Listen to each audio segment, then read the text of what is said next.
श्री गणेशाय नमः. श्री स्वामी समर्थ. सारामृत अध्याय 5वा. श्री गणेशाय नमः.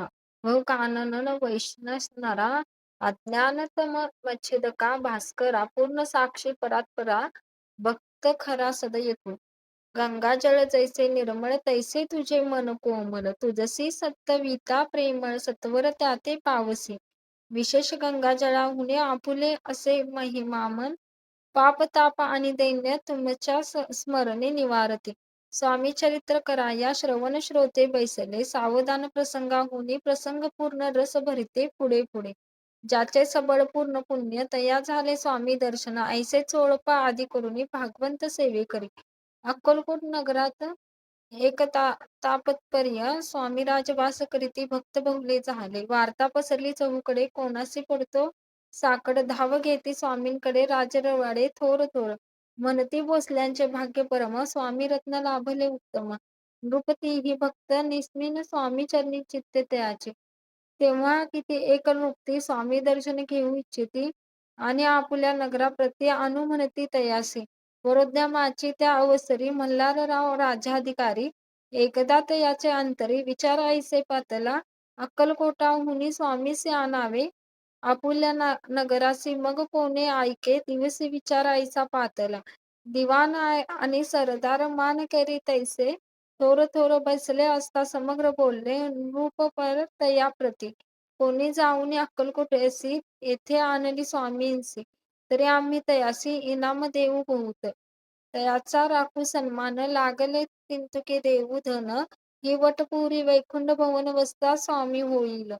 कार्य जाणून कठीण कोणी बोलती वचन कोणा ऐका लागून गोष्ट मान्य करवेना.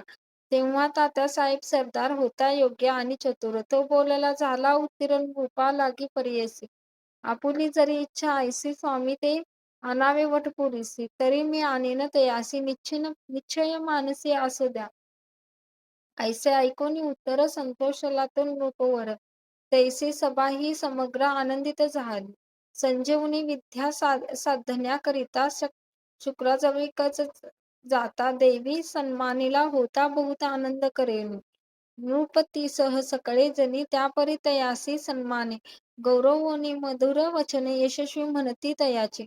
बहुत धन देत नृपती सेवक दिदले सांगती जावया अक्कलकोट प्राती.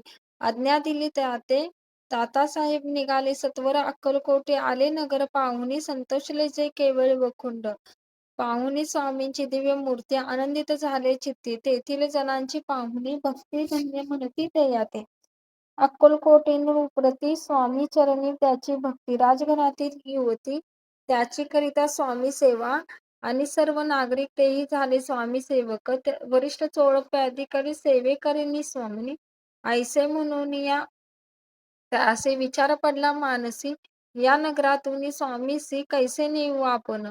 अक्कलकोटीचे सकल जन स्वामी भक्त झाले पूर्ण. स्वामींचेही मन रमून गेले ऐसे ह्या ठाया. प्रयत्नाती परमेश्वर प्रयत्न कार्य होय सत्वर लढविणे युक्ती थोर कार्य आपण साधावे. ऐसा मनी विचार करून कार्य आरंभिले तयाने संतुष्ट राहावे सेवक जननी ऐसे साधा करिताते. करोनी नाना पक्वाने करीते ब्राह्मण भोजने दिदली बहुसाल दाने. याचक धने तृप्त केले स्वामीची या पूजेप्रती नाना द्रव्ये समर्पिती जेणे सेवेकरी संतुष्ट होते ऐसे करिता सर्वदा प्रसन्न व्हावे भक्त वत्सले कार्य साधावे. आपुले म्हणून नाना उपाय केले द्रव्ये वेचले तात्याने ऐशोनी काही न झाले केले तितके व्यर्थ गेले. त्या मनी खिन्न झाले विचार पडला तयासी मग लढवली एक युक्ती एकांती गाठून चोळप्याप्रती त्याच लागी विनंती करीती बुद्धिवाद संगाती तया. जरी तुम्ही समर्थासी घेऊन याल बरोद्यासी मग मल्हार आदरेसी इनाम देतील तुम्हा ते. मान राहिले दरबारी आणि देतील जहागिरी ऐसे नाना प्रकारे चोळपते सांगितले. द्रव्येन सर्वेश्व चोळपासी लागले अशा तयांच्या अंतरी भरवासी जहागिऱ्यांचा बहुसाल. मग कोणी एक दिवशी करीत असता स्वामी सेवा यतिराज तया समसासी आनंद वृत्ती बैसले.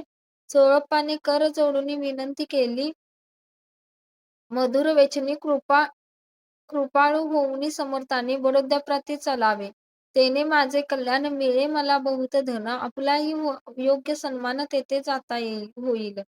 ऐसे ऐकोली वचन समर्थाने हास्य करून उत्तर चोळप्याला काय दिले सत्वर. राम मल्हार नृपती त्याचा अंतरी नाही भक्ती, मग आम्ही बडोद्याप्रती काय म्हणून चलावे. पुढले अध्यायी सुंदर कथा पावन होय श्रोता वक्ता. स्वामी राज वदविता निमित्त विष्णुदास असे. इति श्री स्वामी चरित्र सारामृत नाना प्रकृत कथा समाप्त. सदा ऐकतो भाविक भक्त पंचमाध्याय गोड हा. श्री स्वामी चरणामृतस्ते. श्री स्वामी शुभ भवस्तुते. श्री स्वामी समर्थ. श्री स्वामी